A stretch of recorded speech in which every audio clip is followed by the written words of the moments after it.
তো হ্যালো বন্ধুরা, কেমন আছো সবাই? আজকে আমরা যে ভিডিওটা এনেছি সেটা আছে চিকেন কাটলেট কিভাবে বাড়িতে তৈরি করে খাওয়া যায়।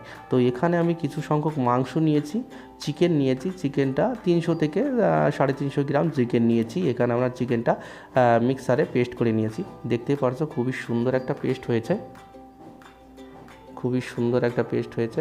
এভাবে পেস্ট করে নিতে হবে বন্ধুরা। তো বন্ধুরা, এখানে আমরা কিছুটা লেবুর রস ইউজ করছি, কিছুটা এখানে লেবুর রস আমরা ইউজ করব এবং 1 চামচ আদা দেব এবং কুচি কুচি করে কেটে রাখা লঙ্কা এবং সাথে হাফ চামচ লঙ্কার গুঁড়ো। এখানে আমরা 1 চামচ গরম মশলার গুঁড়ো ইউজ করব এবং সাথে এখানে ধনিয়ার পাতা এবং আধা চামচের একটু বেশি লবণ। এটা আমাদের ভালোভাবে মিক্সড করতে হবে।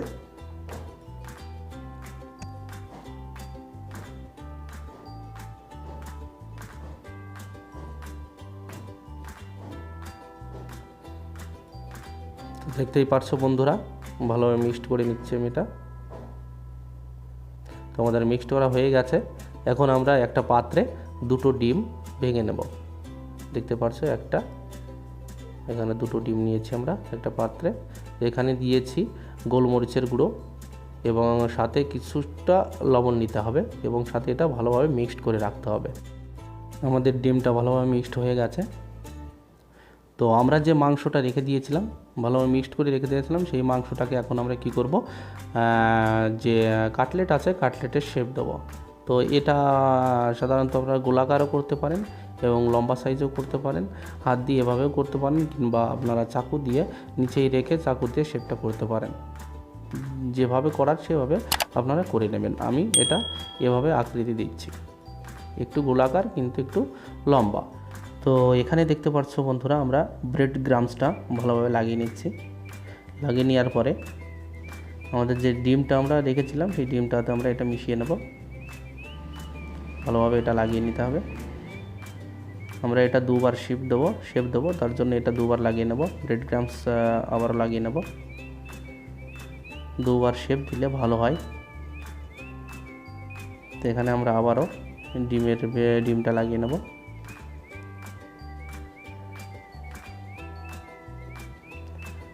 ডিমটা লাগিয়ে নেওয়ার পরে আমরা আবার ব্রেড গ্রামটা এখানে লাগাবো।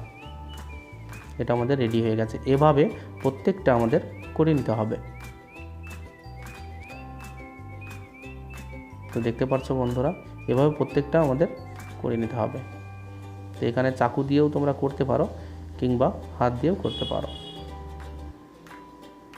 2বার শেপ দিতে হবে। প্রথমে ব্রেডে দিতে হবে, তারপর ডিমের ভিতর। ডিমের এটা হয়ে গেলে আবার ব্রেড গ্রামসে দিতে হবে। ব্রেড গ্রামসটা ভালোভাবে চারপাশে লাগাতে হবে। লাগানোর পরে এটা আবার ডিমের ভিতর দিতে হবে। আবারও ব্রেড গ্রামস লাগিয়ে এটা রেখে দিতে হবে। এভাবে প্রত্যেকটা আমাদের করে নিতে হবে। তো আমি প্রত্যেকটা দেখাচ্ছি না, 2টো দেখালাম। তো এখানে দেখতে পাচ্ছ বন্ধুরা, আমি এখানে 5টা করে রেখেছি। তো এখানে আমরা এটা ফ্রাই করব। কিছু মাত্রা সংখ্যক এখানে আমি তেল ইউজ করছি এবং যে গ্যাসটা আমি রেখে দিয়েছি এটা লোতে রেখে দিয়েছি, কারণ কি বেশি স্পিডে গ্যাসটা জ্বললে যে ফ্রাইটা সেটা ভালো হবে না, তার জন্য আমি লোতে রেখেছি। তো লোতেই রাখলে ভালো হবে, লোতেই রাখবেন।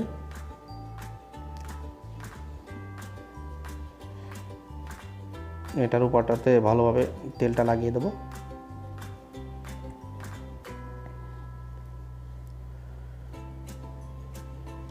চারপাশটা ভালোভাবে ফ্রাই করতে হবে বন্ধুরা, না হলে ও ভিতরের যে কাঁচা কাঁচা ভাব কাঁচা কাঁচা একটা ভাব থেকে যাবে। তার জন্য আপনাদের ভালো করে এটা ফ্রাই করতে হবে।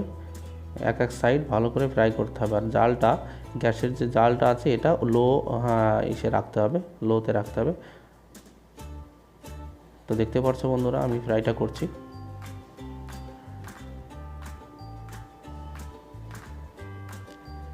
এভাবে সহজ পদ্ধতিতে বাড়িতে অবশ্যই চিকেন কাটলেট আপনারা তৈরি করে খেতে পারেন। তো আমাদের চিকেন কাটলেট অলরেডি রেডি হয়ে গেছে। তো আমরা এটা নামিয়ে নেব।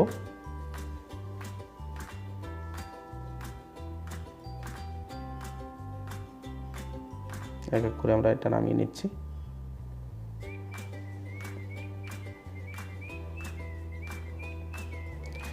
তো হ্যালো বন্ধুরা, তো কেমন হয়েছে অবশ্যই কমেন্ট করে জানাতে ভুলবেন না।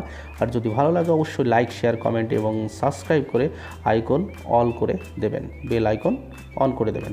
তো এখানে দেখতে পাচ্ছ আমি একটা চিকেন কাটলেট নিয়েছি। চিকেন কাটলেটটা খুবই সুন্দর হয়েছে এবং খুবই হার্ড হয়েছে, শক্ত হয়েছে।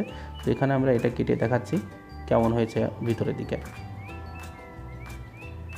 তো বন্ধুরা এখানে দেখতে পাচ্ছ খুবই সুন্দর হয়েছে। তো থ্যাংক ইউ ভেরি মাচ, মিলব পরের ভিডিওতে।